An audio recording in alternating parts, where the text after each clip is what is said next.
Hi friends, ப்ரெக்னெண்ட்டாக இருக்கிறப்போ நிறையா ஃபுட்ஸ் சாப்பிட்ணும், ஹெல்த்தியாக சாப்பிட்ணும் அப்படின்னு சொல்லி எல்லாருமே அட்வைஸ் பண்ணுவாங்க. ஸோ நல்ல ஹெல்த்தியான டயட்டை ஃபாலோ பண்ணால் தான் நம்ம பேபி நல்லா ஹெல்த்தியாகவும் க்ரோ ஆவாங்க, அதே மாதிரி ஆரோக்கியமாகவும் இருப்பாங்க. இந்த வீடியோவில் பார்த்தீங்கன்னா என்னென்ன ஃபுட்டு சாப்பிடக்கூடாது அப்படின்றத பற்றி தான் நான் உங்கள்கிட்ட எக்ஸ்பிளைன் பண்ண போகிறேன். ஸோ வாங்க பார்த்துடலாம். நான் டாக்டர் சவிதா அசோக், சக்தி கருத்தரிப்பு மற்றும் டெஸ்ட் பேபி சென்டர். எங்களோட மற்ற வீடியோஸ்க்கு சக்தி ஃபர்டிலிட்டி அப்படின்ற யூடியூப் சேனலில் இருக்க பிளேலிஸ்ட்டை பாருங்கள். ப்ரெக்னெண்ட்டாக இருக்கும்போது நிறைய பேர் அட்வைஸ் பண்ணுற விஷயம் என்னன்னு கேட்டிங்கன்னா, நல்லா சாப்பிடுங்க, இதை சாப்பிடுங்க, அதை சாப்பிடுங்க, ஆரோக்கியமாக சாப்பிடுங்க, மட்டன் சிக்கன்லாம் சேர்த்துக்கோங்க, அப்போ தான் பேபி நல்லா ப்ரோட்டீன்ஸ் கிடைக்கும். அதே மாதிரி பார்த்திங்கன்னா கால்சியம் பேபிக்கு கிடைக்கணும் அப்படின்னா நிறையா பால் குடிங்க அப்படின்னு சொல்லி நிறைய அட்வைசஸ் நீங்கள் கேட்டிருப்பீங்க. இதில் பார்த்திங்கன்னா ஒரு சில ஃபுட்ஸ் நம்ம அவாய்ட் பண்ண வேண்டியது இருக்குது. அதை ஃபுட்ஸ் மட்டும் என்னென்ன அப்படின்றத நான் உங்களுக்கு இப்போ நான் எக்ஸ்பிளைன் பண்ணுறேன். அஸ் ஆப்ஸ்டடிஷனாக பார்த்தீங்கன்னா நானும் இதெல்லாம் அவாய்ட் பண்ணுங்கள் அப்படின்னு சொல்ல மாட்டேன். ஏன்னா ப்ரெக்னன்சி டைமில் நீங்கள் ஆரோக்கியமாக எல்லா ஃபுட்ஸையும் சாப்பிட்லாம். பட் உங்களோட வெயிட்டை கரெக்டாக மேனேஜ் பண்ணுறதுக்காகவும் பேபி நல்லா ஆரோக்கியமாக இருக்கிறதுக்காகவும் நம்ம அவாய்ட் பண்ண சொல்கிற விஷயங்கள் பார்த்தீங்கன்னா என்ன அப்படின்னு கேட்டிங்கன்னா, மெயினாக பார்த்தீங்கன்னா நிறைய ஸ்வீட்ஸ் இருக்க ஃபுட்டை அவாய்ட் பண்ணிக்கோங்க. அண்ட் நிறையா சால்ட் இருக்கிறத அவாய்ட் பண்ணிக்கோங்க. ஏன்னா நம்ம நிறைய சால்ட் அண்ட் ஸ்வீட் எடுத்துட்டோம் அப்படின்னா நம்மளுக்கு பின்னாடி பார்த்தீங்கன்னா ப்ரெஷர் அண்ட் சுகர் வரதுக்கான வாய்ப்புகள் ஜாஸ்தியாக இருக்கும். அடுத்தது பார்த்தீங்கன்னா பப்பாயா எடுத்துக்கலாமா முதல் 3 மாதத்தில், அண்ட் பைனாப்பிள் எடுத்துக்கலாமா அப்படின்ற டவுட்ஸ் நிறைய பேர்த்துக்கு இருக்கும். அதை பற்றியும் நம்ம டிஸ்கஸ் பண்ணலாம். முதல் 3 மாதத்தில் பார்த்தீங்கன்னா வாமிட்டிங் ரொம்ப ஜாஸ்தியாக இருக்கும்.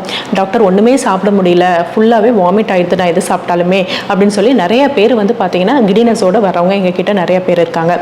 ஸோ அதெல்லாம் அவாய்ட் பண்ணணும் அப்படின்னா என்ன பண்ணணும் அப்படின்னு கேட்டிங்கன்னா, காலையில் எந்திரிச்ச உடனே ப்ரஷ் பண்ணுறதுக்கு முன்னாடி ட்ரை ஐட்டம்ஸாக ஏதாவது ஒன்று சாப்பிட்ருங்க. லைக் 2 பிஸ்கட்டோ இல்லாட்டி ஒரு ரஸ்கோ சாப்பிட்டீங்க அப்படின்னா வயிறு எம்டியாக இருக்காது. ஸோ அந்த ஆசிட் செக்ரீஷன்ஸ் கொஞ்சம் குறையும் போது அந்த வாமிட்டிங் சென்சேஷன் கொஞ்சம் குறையுங்க. அடுத்த விஷயம் என்னென்னு பார்த்தீங்கன்னா, வாமிட் பண்ணிகிட்டே இருந்தீங்க அப்படின்னா நீங்கள் டீஹைட்ரேட் ஆகிடுவீங்க. அதனால் பிரெயினுக்கு போல் அந்த சுகர் லெவலும் ரொம்ப கம்மியாயிடும். ஸோ பிளட் ஃப்ளோவும் கம்மியாயிடும். அதனால தான் அந்த தலை சுத்தல் வருது. ஸோ நீங்கள் எப்பயுமே கொஞ்சம் கொஞ்சமாக சாப்பிடுங்க, அடிக்கடி சாப்பிட்ற மாதிரி பார்த்துக்கோங்க. ஸோ வாமிட்டிங் இருக்கவங்களுக்கு அட்வைஸ் பண்ணுற விஷயம் என்னன்னு பார்த்தீங்கன்னா, கொஞ்சம் கொஞ்சமாக சாப்பிட்ற மாதிரி பார்த்துக்கோங்க.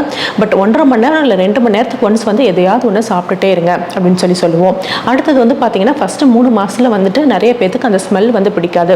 ஒரு சிலருக்கு பார்த்தீங்கன்னா அந்த தாளிக்கிற ஸ்மெல் பார்த்தாலே ஸ்மெல் வந்தாலே வாமிட் வருது டாக்டர் அப்படின்னு சொல்லுவாங்க. ஒரு சிலருக்கு பால் பிடிக்காது, ஒரு சிலருக்கு முட்டை பிடிக்காது. ஸோ இப்படி என்னென்ன ஃபுட்ஸ் உங்களுக்கு பிடிக்கலையோ அந்த ஃபுட்டெல்லாம் அவாய்ட் பண்ணிவிட்டு மீதி இருக்க ஃபுட்ஸ் எல்லாம் நீங்கள் எடுத்துக்கோங்க. அடுத்த முக்கியமான விஷயத்துக்கு வரலாம் வாங்க. முதல் 3 மாதத்தில் பார்த்தீங்கன்னா இந்த பப்பாயாவும் பைனாப்பிளும் சாப்பிட்டா அபார்ஷன் ஆகும் அப்படின்னு சொல்லி நிறைய பேர் சொல்லுவாங்க. அது உண்மையா அப்படின்னு கேட்டிங்கன்னா அது உண்மை இல்லை. பட் நம்ம ரிஸ்க் எடுக்க வேண்டாம். பப்பாயாவும் பைனாப்பிளும் எதனால் அபார்ட் ஆகிறதுக்கான சான்சஸ் இருக்குன்னா, அது நிறைய சாப்பிடும்போது அது சூடு ரொம்ப ஜாஸ்தி ஏறிடும். அப்படி இருக்கும்போது யுட்ரைன் கண்ட்ராக்ஷன்ஸை நம்மளுக்கு ஸ்டிமுலேட் பண்ணிடுது அப்படின்னு சொல்லி சொல்கிறோம். ஸோ அதனால தான் இந்த 2 ஃப்ரூட்ஸுமே அவாய்ட் பண்ணிக்கோங்க அப்படின்னு சொல்லி பெரியவங்க எல்லாருமே அட்வைஸ் பண்ணுறாங்க. ஸோ அந்த 2 ஃப்ரூட்ஸை நீங்கள் ரொம்ப கொஞ்சமாக சாப்பிட்லாம், ஒரு 2 பீஸ் அந்த மாதிரி சாப்பிட்லாம். இல்லை நீங்கள் ரிஸ்கே எடுக்க வேண்டாம் அப்படின்னு நினச்சிங்கன்னா அந்த ஃப்ரூட்ஸை மட்டும் நீங்கள் ப்ரெக்னன்சி அப்போ அவாய்ட் பண்ணிக்கோங்க. அடுத்து முதல் 3 மாதத்தில் பார்த்தீங்கன்னா இந்த புளியை அவாய்ட் பண்ணிடுங்க. டேமரின் சொல்லுவோம் இல்லையா, அது நிறைய எடுத்துக்கும் போது அதுவும் யுட்ரைன் கண்ட்ராக்ஷன் ஸ்டிமுலேட் பண்ணுது அப்படின்னு சொல்கிறாங்க. ஸோ புளிப்பை கொஞ்சம் அவாய்ட் பண்ணிக்கிறது நல்லது. முதல் 3 மாதத்தில் எனிவே உங்களுக்கு வாமிட்டிங் ஜாஸ்தியாக இருக்கும். அப்படி இருக்கும்போது காரம், உப்பு, புளிப்பு இதெல்லாம் கம்மியாக சாப்பிட்டா தான் உங்களுக்கு அந்த வயிற்று எரிச்சல் இருக்காதுங்க. இல்லாட்டி வாமிட்டிங் பண்ணிகிட்டே இருக்கும்போது பார்த்தீங்கன்னா நிறைய பேருக்கு டாக்டர் இங்கே மேல் வயிறு வலிக்குது, புண்ணாகுது. ஒரு சிலர் பார்த்தீங்கன்னா பிளட்டோட வருவாங்க. ஸோ பிளட்டு நிறைய வருது டாக்டர் அப்படின்னு சொல்லுவாங்க. இதுக்கெல்லாம் மெயின் காரணம் என்னன்னு பார்த்தீங்கன்னா, நம்ம உப்பு, புளிப்பு, காரம் சாப்பிட்றதுனாலையும் வாமிட் பண்ணிகிட்டே இருக்கிறதுனாலையும் நம்மளோட உணவு குழாய் ஃபுல்லாக புண்ணாயிடுது. அதனால தான் இந்த மேல் வயிறு வலிக்கிறது அண்டு வாமிட் பண்ணுறப்போ பிளட் வர்றது இதெல்லாம் வருதுங்க. ஸோ இதை 3ஐயுமே நம்ம ஃபஸ்ட்டு 3 மந்த்ஸ் குறைச்சிருங்க.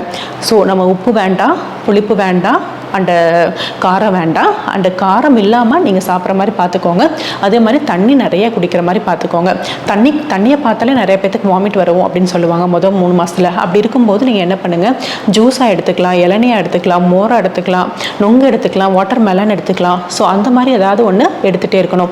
மெயினாக இளநீ உங்களால் குடிக்க முடியுது அப்படின்னா நீங்கள் இளநியை டெய்லி ஒரு 2 இளநீ அந்த மாதிரி குடிச்சிங்க அப்படின்னாலே நம்மளுக்கு புண்ணும் சீக்கிரம் ஆறிடும், நீங்கள் ஹைட்ரேட்டடாகவும் இருப்பீங்க. ஸோ இதெல்லாம் தான் நம்ம ஃபஸ்ட்டு 3 மந்த்ஸில் அவாய்ட் பண்ண வேண்டிய ஃபுட்ஸு. அடுத்த 5 மாதத்துக்கு மேலே வந்து பார்த்தீங்கன்னா நீங்கள் அவாய்ட் பண்ண வேண்டியது என்ன அப்படின்னா 2 விஷயம் தான். ஒன்று சால்ட்டை ரெஸ்ட்ரிக்ட் பண்ணிக்கோங்க, இன்னொன்று ஸ்வீட் ரெஸ்ட்ரிக்ட் பண்ணிக்கோங்க. ஸோ உப்பு வந்து கம்மி பண்ணிட்டீங்க அப்படின்னா உங்களுக்கு வந்து ப்ரெஷர் வராமல் பார்த்துக்க முடியும். நம்ம வந்து ஒரு சிலருக்கு வந்து பார்த்தீங்கன்னா ஃபிஷ் நிறைய பிடிக்கும்னு சொல்லிட்டு நிறைய சாப்பிடுவாங்க. அண்ட் இன்னும் சிலர் வந்து பார்த்தீங்கன்னா மட்டன் சிக்கன்லாம் என் குழந்தை நல்லா சாப்பிடுவா அப்படின்னு சொல்லிட்டு நிறைய கொடுப்பாங்க.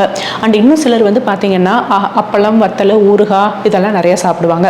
பட் இதெல்லாம் சாப்பிடும்போது என்னவாகுதுன்னா சால்ட் கண்டென்ட் வந்து ரொம்ப ஜாஸ்தியாக இருக்கும்போது சோடியம் வந்து நம்ம பாடியில் நிறையா இருக்கும்போது நம்மளுக்கு என்னவாகுது, ப்ரெஷர் ஷூட் அப் ஆகுது. அதனால் கரெக்டாக வந்துட்டு யூரினும் போகாமல் வாட்டர் வந்து ரிட்டென்ஷன் ஆகி காலு கையெல்லாம் வீங்க ஆரம்பிக்குது. ஸோ ப்ரெஷர் டூரிங் ப்ரெக்னன்சி வந்துட்டு ரொம்ப இம்பார்ட்டண்டான காம்ப்ளிகேஷன்.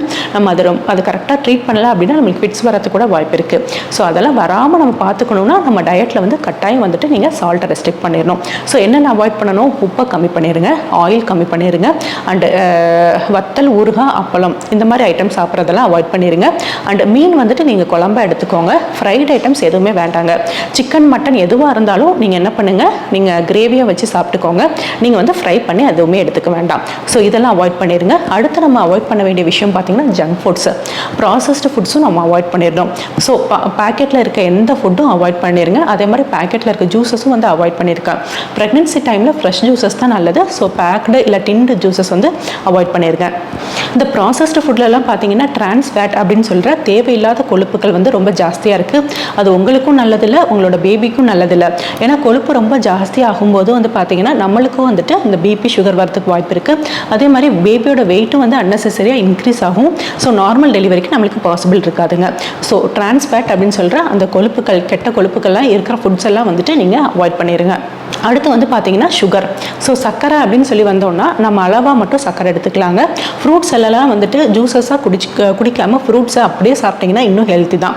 ஏன்னா ஜூஸ் போடும்போது நம்ம என்ன பண்ணுவோம், 1 or 2 டீஸ்பூன்ஸ் வந்து சுகர் வந்து ஆட் பண்ணுவோம். அப்படியே நம்ம ஆட் பண்ணி நம்ம டெய்லி குடிக்கும்போது, டெய்லி ட்வைஸ் அ டே ஒரு சிலர் குடிப்பாங்க. அப்படிலாம் குடிக்கும்போது நம்மளுக்கு சுகர் லெவல் வந்து ரொம்ப ஜாஸ்தி ஆயிடுது. ஸோ சுகர்னாலையும் பேபிக்கு வந்து நிறைய காம்ப்ளிகேஷன்ஸ் வரும். பேபி வந்து பிக் பேபியாக இருக்கலாம், இல்லாட்டி தண்ணி வந்துட்டு பேபியை சுற்றி நிறையா இருக்கலாம், இல்லாட்டி பேபிக்கு வந்து ஏதாவது அனாமலிஸ் கூட வரலாம் இயர்லி ப்ரெக்னன்சியில் சுகர் இருந்துச்சுன்னா. ஸோ இந்த காம்ப்ளிகேஷனை நம்ம அவாய்ட் பண்ணணும் அப்படின்னா நீங்கள் வந்து கரெக்டாக வந்துட்டு நம்ம சர்க்கரையோட அளவை கரெக்டாக வச்சுக்கணும்.